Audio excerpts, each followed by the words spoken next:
Hello everyone, and welcome to my Young and the Restless official 24 channel. I hope everyone is having a wonderful day.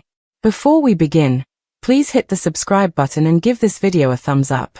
Audra sat alone in her suite, staring at the glittering lights of Genoa city beyond her window, her reflection shimmering faintly against the glass like a ghost of a life she had never fully belonged to. And for the first time in years, she allowed herself to imagine what it would have been like if the truth had been hers all along. If she had grown up with a mother's unconditional love instead of the shadows of abandonment, lies, and a childhood stolen by people who had twisted her existence into a weapon. The news had hit her like a thunderclap, because after years of believing she had clawed her way to survival purely on her own resilience, the shocking revelation landed. She wasn't who she thought she was at all. She wasn't some random girl who had managed to thrive in chaos. She wasn't an interloper clinging to power in the Newman orbit. She was Victoria Newman's daughter, the daughter ripped away in infancy, the daughter everyone thought was gone forever, a child stolen from her cradle in one of the darkest chapters of the Newman family's tangled history. And the cruel irony was that everyone had been looking in the wrong direction for decades, suspecting different women, different conspiracies, never once imagining that the fiercely intelligent, cunning, and unrelentingly ambitious Audra Charles was not just a player in their world but blood of their blood. The lost child who had been hiding in plain sight all along. The memories she did have, blurred fragments of voices, lullabies sung by someone she now realized had not been her real mother. The gnawing emptiness of knowing she had never quite fit with the family who raised her, suddenly reframed themselves into a puzzle that finally made sense. The coldness she had felt in her supposed parents' home wasn't neglect alone. It was the weight of a secret they had been keeping, the knowledge that she wasn't theirs to begin with, and as the truth unraveled, Audra felt fury and grief twisting together. Because if she truly was Victoria's daughter, then that meant her entire identity, her every choice, her rise, her manipulations, her betrayals, her desperate hunger to carve out a name for herself in a world that had seemed to shut her out, were all born from a lie that had been forced on her from the very start. Meanwhile, Victoria Newman herself sat in her office at Newman Enterprises, her world shaken to its foundation, because as she held the DNA results in her trembling hands, her breath catching with disbelief, the weight of what they revealed nearly crushed her. For years she had grieved the daughter stolen from her as a child. For years she had believed that hole in her heart would never be filled, that her baby was gone forever. And now she was staring at proof that not only had her daughter lived, but she had grown into a woman Victoria had battled, distrusted, even despised. A woman who had seemed like a rival in business and in life but who was, in truth, the missing piece of her soul, the girl she had cried herself to sleep for countless nights over, the child she had dreamed of holding again, only to discover that fate had twisted their paths until they collided in bitterness and suspicion before the truth set them both aflame with a revelation neither of them could have predicted. The storm of emotions ripping through Victoria was unlike anything she had ever endured. There was joy, yes, joy so profound it almost broke her to know her daughter was alive, but also anguish, guilt, and anger, because how could this have happened? How could her little girl have been taken, hidden away, raised under false pretenses while Victoria lived in torment? And how could she reconcile the truth that the very woman who had schemed her way into the Newman world, who had seduced, manipulated, and tried to assert control, was in fact her child? Every sharp word exchanged, every betrayal between them, suddenly took on a new layer of tragic irony. And Victoria's heart ached at the thought of how much pain could have been avoided if she had only known. Audra's fury at her stolen life boiled over into determination, because if the world thought she was ambitious before, now they hadn't seen anything yet. This wasn't about clawing for power anymore. This was about reclaiming what had always been hers, about confronting the family that had unknowingly cast her aside, about demanding answers from the people who had orchestrated her kidnapping, and about facing the woman who had both been her greatest adversary and, fate revealed, her true mother. Yet beneath the steel in her resolve, beneath the armor she had built over a lifetime of survival, there was a child still inside her, the child who had once cried for a mother she never knew, the child who longed for the embrace that had been denied to her. And that child's voice whispered in the quiet of the night. What if Victoria didn't want her? What if the truth only shattered them further? What if the bond they should have shared was too broken to ever heal? And so the stage was set in Genoa City for a revelation that would rock not only Victoria and Audra, but the entire Newman dynasty, because with every secret comes consequences, with every truth comes fallout. And as Audra prepared to confront Victoria, the city held its breath, knowing that nothing would ever be the same again. The next morning, Audra's heels clicked sharply across the marble lobby of Newman Enterprises, each step echoing like a war drum, because though her heart still raged with confusion, fear, and yearning, she had made a decision in the restless hours of the night. She would no longer hide, no longer bury herself in manipulations and half-truths, no longer circle the Newman empire as if she were an outsider clawing for scraps, because she had discovered that she wasn't clawing into someone else's kingdom at all. This was hers by birthright, stolen from her in infancy, stolen by criminals whose names she was determined to drag into the light. And as she pressed the button for the executive floor, she clenched her fists tightly, her nails cutting into her palms as if to ground herself against the tidal wave of emotions threatening to drag her under. When the elevator doors opened, Victoria was waiting, her usually immaculate composure shattered by a sleepless night, her eyes red from tears she had tried to fight but couldn't, the DNA report still folded tightly in her trembling hand. And for one long, silent moment, mother and daughter stared at one another across the sterile corporate hallway, the air thick with everything they hadn't said, everything they didn't yet know how to say. Victoria's lips parted, as if to speak, but nothing came out, because how could she begin?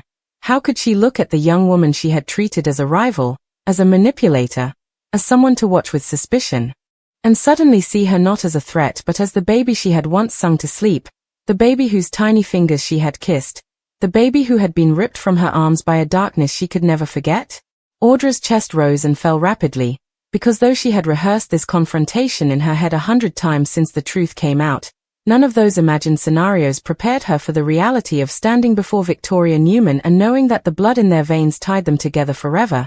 She wanted to scream, to rage, to demand answers. Why hadn't Victoria found her sooner? Why hadn't the powerful Newman family torn the world apart to track her down?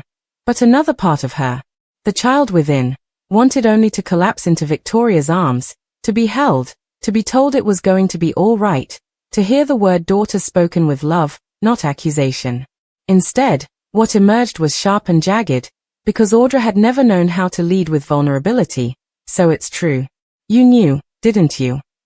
Her voice cracked despite her best efforts to sound controlled. Victoria swallowed hard, tears brimming again.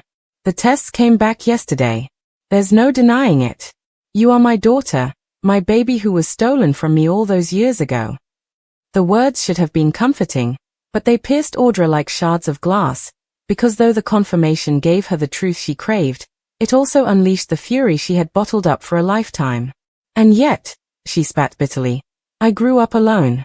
I grew up wondering why I never belonged, why my so-called parents looked at me like I was a stranger in their house. Do you have any idea what that does to a child? To never know who she really is. Victoria's tears spilled over as she stepped closer, her voice breaking. Do you have any idea what it does to a mother to believe her child is dead? To wake up every morning with a hole in her heart?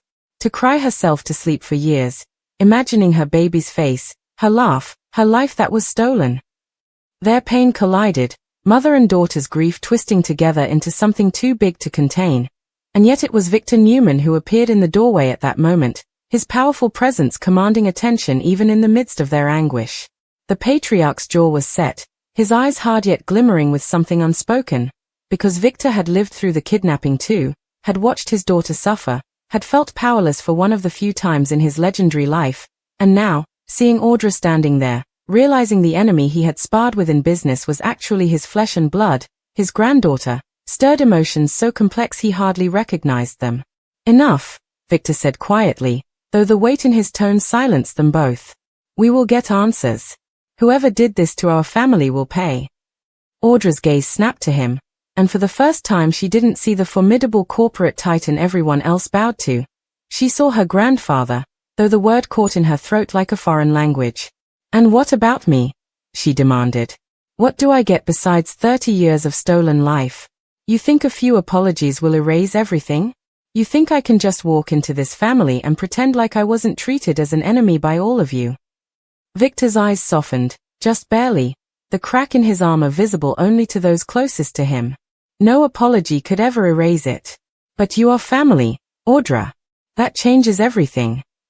Those words should have soothed her, but instead they ignited another storm. because the Newman name was both a crown and a curse, and now that she had discovered it was her legacy, she had to decide whether to embrace it or burn it all to the ground. Nikki was the next to learn the truth, and her reaction was no less explosive. Her tears flowed as she clutched Victoria, both horrified and elated, while her gaze flickered warily to Audra, struggling to reconcile years of distrust with the knowledge that this young woman was her granddaughter. Nick and Adam, too, found themselves reeling. Nick's protective instincts for his sister flared, while Adam, ever the outsider himself, felt an uncomfortable kinship with Audra's fury, knowing too well what it meant to be denied and mistrusted within the family you were born into. Each Newman processed the revelation differently, yet all understood one thing clearly: nothing would ever be the same. Meanwhile, Audra herself spiraled privately, because as much as she longed to embrace the identity she had been denied, she also feared it would swallow her whole. Was she still Audra Charles, the self-made strategist who clawed her way into power, or was she someone entirely new, someone defined not by her choices but by the blood in her veins? The tension exploded days later when Victor gathered the family for a meeting, insisting they would uncover the full story of who kidnapped Audra and why. Secrets long buried began to resurface. Whispers of past enemies, names like Ian Ward and others who had preyed on the Newman family in their darkest hours. And as the investigation deepened, shocking connections began to emerge. People who had benefited from Audra's disappearance. People who had manipulated the story to keep Victoria broken. People who might still be lurking in the shadows even now.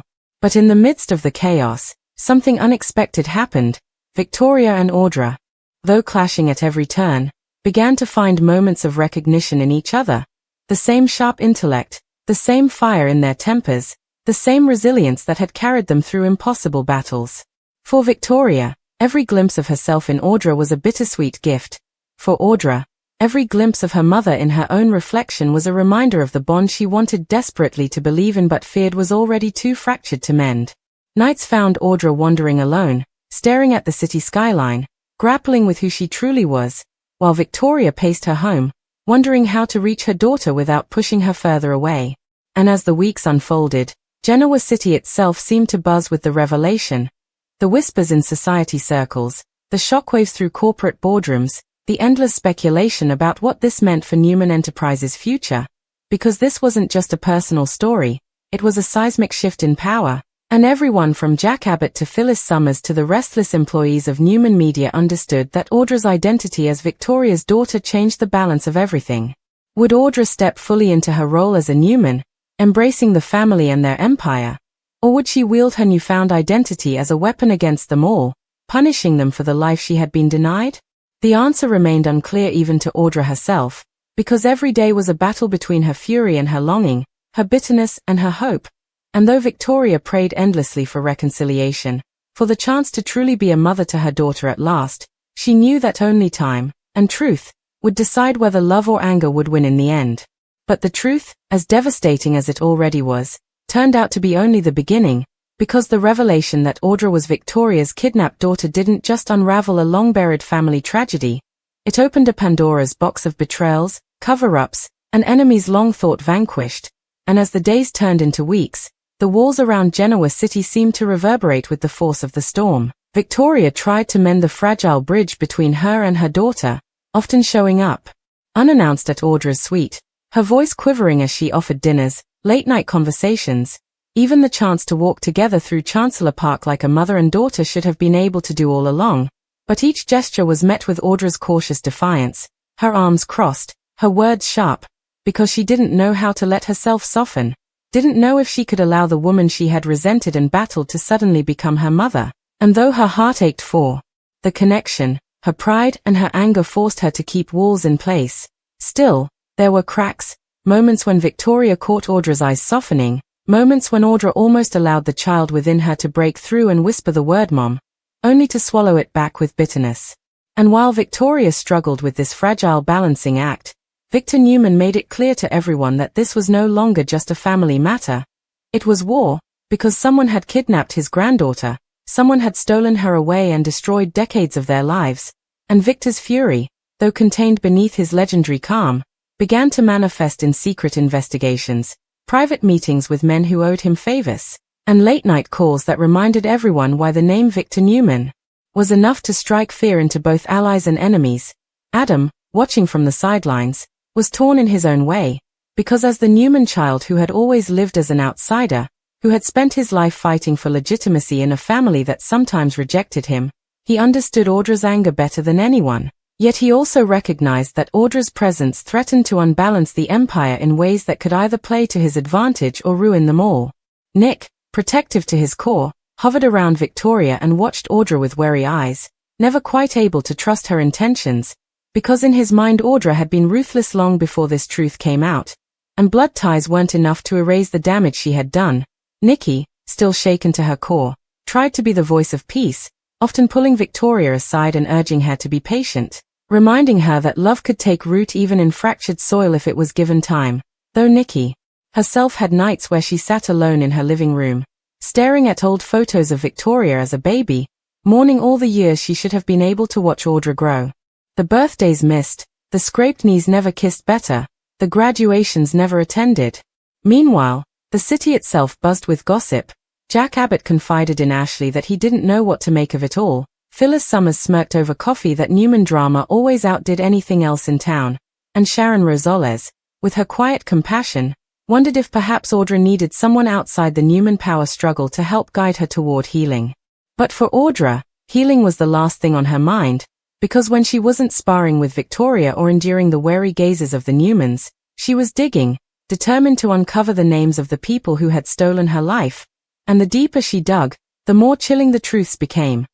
There were whispers of a shadow organization that had profited from kidnapping infants tied to wealthy families, whispers of debts owed and vendettas enacted, whispers that pointed to enemies the Newmans thought were long buried, and every clue Audra uncovered stoked her fury, because it wasn't just about her anymore.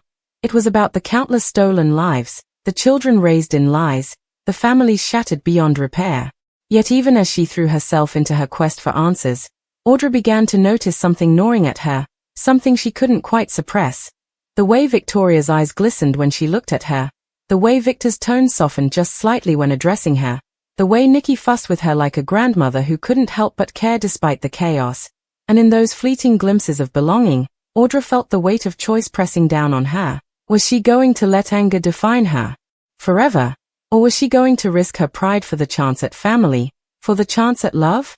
The turning point came one stormy night when Victoria showed up at Audra's door drenched in rain, clutching a small wooden box she had kept hidden for decades. Inside was a single pink blanket, worn thin by time but still faintly scented with lavender. The blanket Victoria had wrapped her baby in the night she was born. The blanket she had never been able to part with even when she believed her daughter was gone forever. And as Victoria placed it into Audra's trembling hands, her voice broke.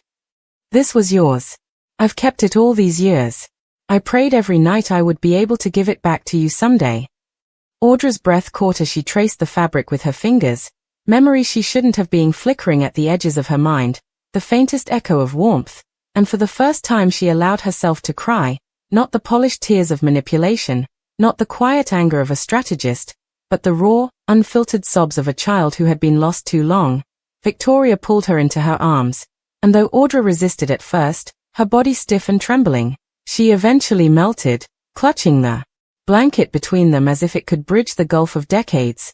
And in that embrace something shifted. Not everything healed, not yet, but a seed of hope was planted. Still, hope alone wasn't enough to stave off the storm gathering around them, because Victor's investigators began unearthing chilling names, one in particular that sent shivers through the Newman household. Ian Ward, the cult leader who had once tormented Nikki and stalked the Newman family, a man presumed gone but whispered to be pulling strings in the shadows even now, and if Ian had played any role in Audra's abduction, then the danger wasn't just past, it was present, because men like Ian never vanished, they waited. The revelation tightened the family's circle, with Victor doubling security, Nick insisting on protecting both Victoria and Audra, and Adam circling like a hawk, unsure whether to use this chaos to his advantage or finally step up as a brother who could empathize with Audra's pain. And through it all, Genoa City braced for the inevitable explosion, because Audra's existence as Victoria's daughter wasn't just a personal revelation, it was a fuse lit beneath the very foundation of the Newman dynasty, and whether it ended in unity or destruction, no one could look away as the fire spread.